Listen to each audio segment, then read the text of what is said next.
Roskilde is one of Denmark's oldest cities, blending Viking heritage, royal history, and modern culture. Best known for its summer music and arts festivals. Outside that season, the city feels calm and timeless, with quiet streets, a peaceful fjord, and everyday life unfolding at a gentle pace. Come along and let's find out what Roskilde is really like beyond the crowds. Roskilde is an easy side trip from Copenhagen. It's only about 30 minutes by train, and the ride is smooth and straightforward. We exit straight out from the station and walk down to the main drag of the town, Algade, which literally means the street for all people.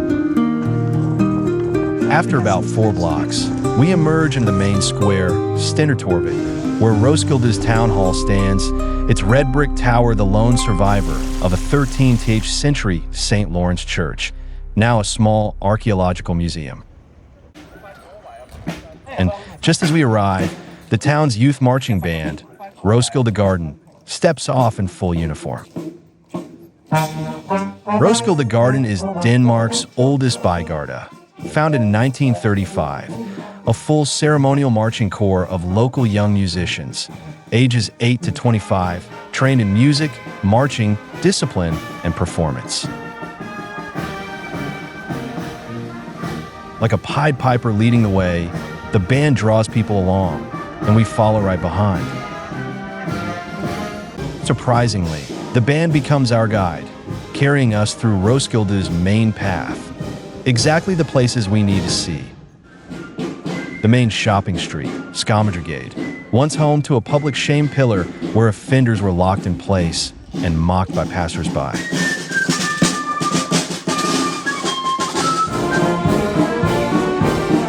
The band passes the large brick-built Gothic basilica, Roskilde Cathedral, a UNESCO World Heritage Site since 1995, and close by, in striking contrast to the cathedral's deep red brick, stand the bright yellow half-timber houses, the Weber House and Wilhelm Tops Mint.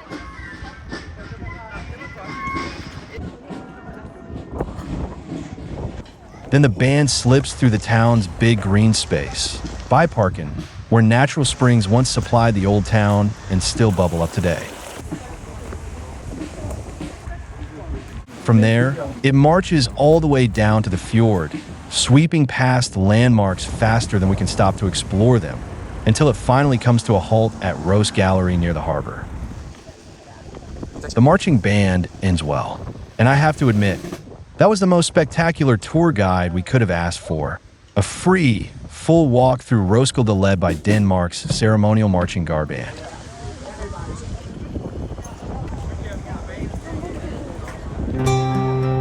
So we move along happily.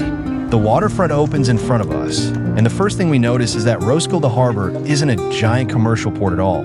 It's a small recreational marina with piers, berths, boat slips, and a waterfront promenade. The weather is good today, bright, calm, and almost too peaceful. The harbor is quiet, nothing much happening at all.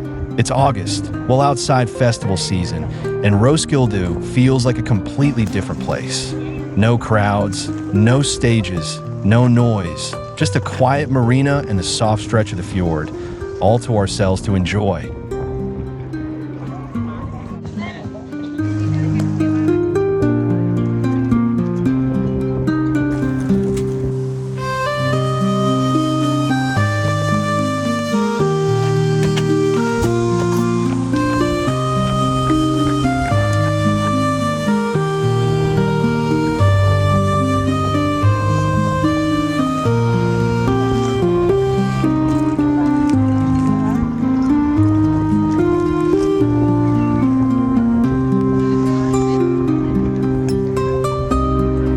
The fjord path leads us straight to the Viking ship museum. From here, the cathedral is visible across the water, anchoring the skyline. Inside the museum, 5 original Viking ships from the 11th century stand preserved and still telling the story of how Vikings crossed these waters 1,000 years ago. Outside, the museum offers interactive learning stations for all ages and a live workshop where staff demonstrate traditional Viking shipbuilding techniques and maintaining the craft that defined the region's maritime past. There's even a hands-on sailing experience where you can board a reconstructed Viking ship and explore Roskilde fjord the way the Vikings once did.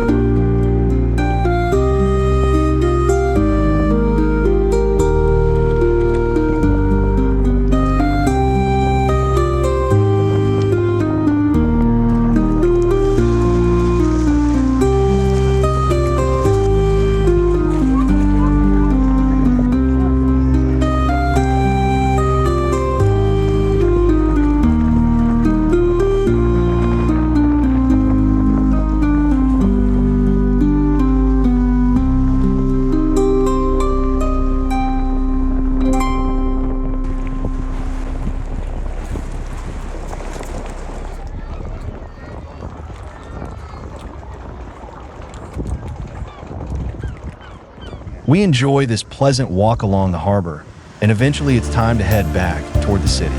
We follow the same path Roskilde Garden marched earlier, retracing their route until the waterfront narrows and the town opens up again. Soon, the path leads us into Byparken, a broad, peaceful park where children bike past, locals stroll, or sit in the grass, and the soft sound of spring water bubbling drifts through the trees, while the cathedral towers watch from above. A pleasant sight to behold.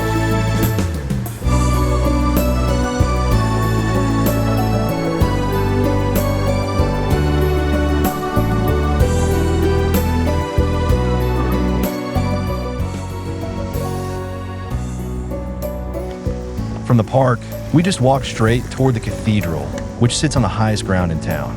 The open grass fades into quiet streets, and the towers grow larger with every step. Along the way, a few cheerful yellow houses stand out against its deep red brick. The main public entrance is on the south side, facing the town square. On the west side stands the King's Door, a tall Gothic bronze portal added in 2010, reserved for the royal family and carved with scenes from the ministry of Jesus. One panel tells the journey to Emmaus, where the risen Christ breaks bread with his apostles.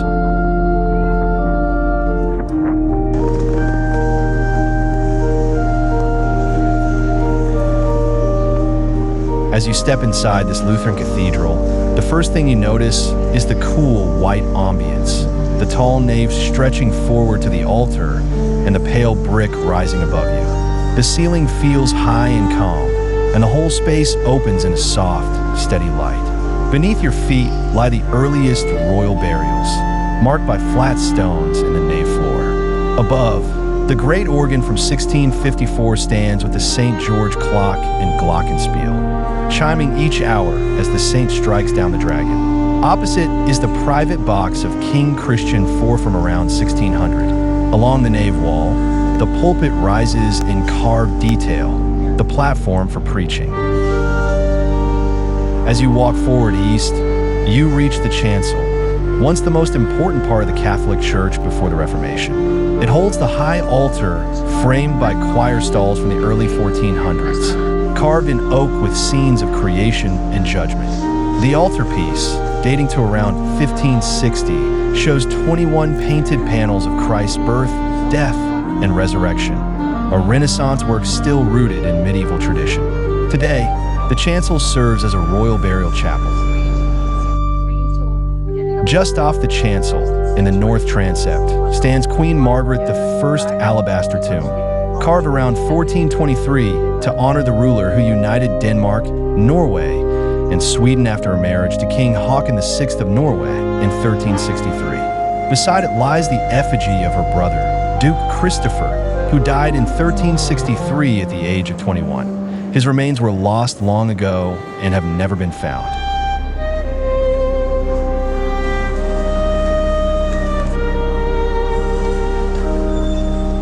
Circling behind the altar, the path leads into the choir's ambulatory toward the royal chapels, which are mainly royal tombs. Farther along stands Christian IV Chapel, a Renaissance space housing his black with silver trimmed tomb alongside members of the royal family. On the walls, Wilhelm Marstrand's two great murals portray Christian IV as Denmark's warrior king. Though celebrated as Denmark's most famous king, his many wars left the realm weakened and impoverished. A few steps farther, you reach St. Andrew's Chapel, a modern addition with a bright mosaic above the altar.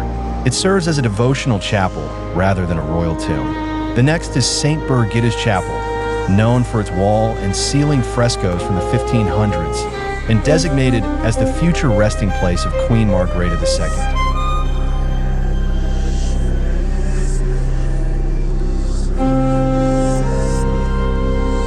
The next chapel is the Chapel of the Three Kings, with two identical monuments for Christian III and Frederick II. Nearby, the king's pillar records the height of visiting monarchs. The Glucksberger Chapel holds the tomb of Christian IX, the father-in-law of Europe. The three female figures on his monument were sculpted by Edvard Eriksson, creator of Copenhagen's Little Mermaid.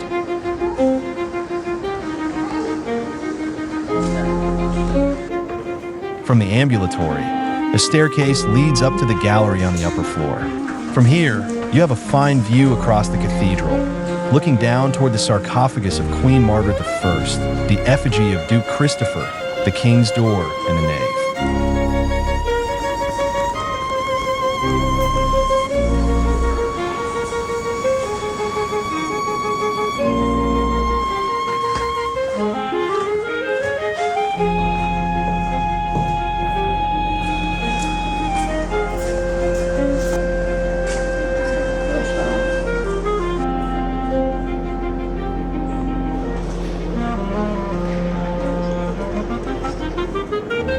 A short staircase leads to the Cathedral Museum, once a royal meeting place, now displaying artifacts such as a copy of Queen Margaret I's golden dress, a painting of Frederick III in repose, a medieval dog footprint, the royal children's crypt, and more.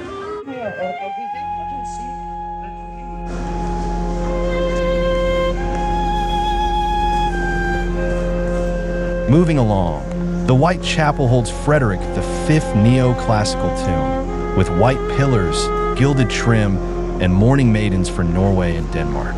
Nearby, ornate Baroque canopied tombs honor his family.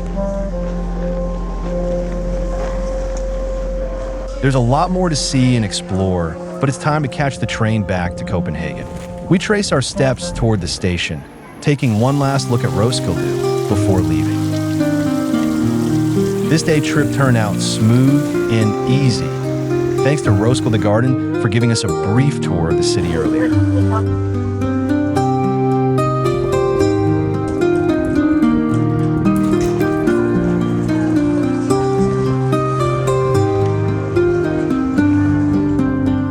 On our way, we stopped before a beautiful building, Roskilde Kloster, a women's collegiate foundation in imposing red brick. Its Renaissance manor was built in 1565 from the ruins of St. Catherine's Priory after the Reformation, with later historicist wings added in 1907, giving the complex its layered mix of convent, manor, and home. Near the train station lies Greyfriars Cemetery, Roskilde's principal burial site established by the Franciscan friars in 1279. Its entrance is marked by three imposing stone vases, a solemn gateway once reserved for the poor, in contrast to the royal and noble burials at Roskilde Cathedral.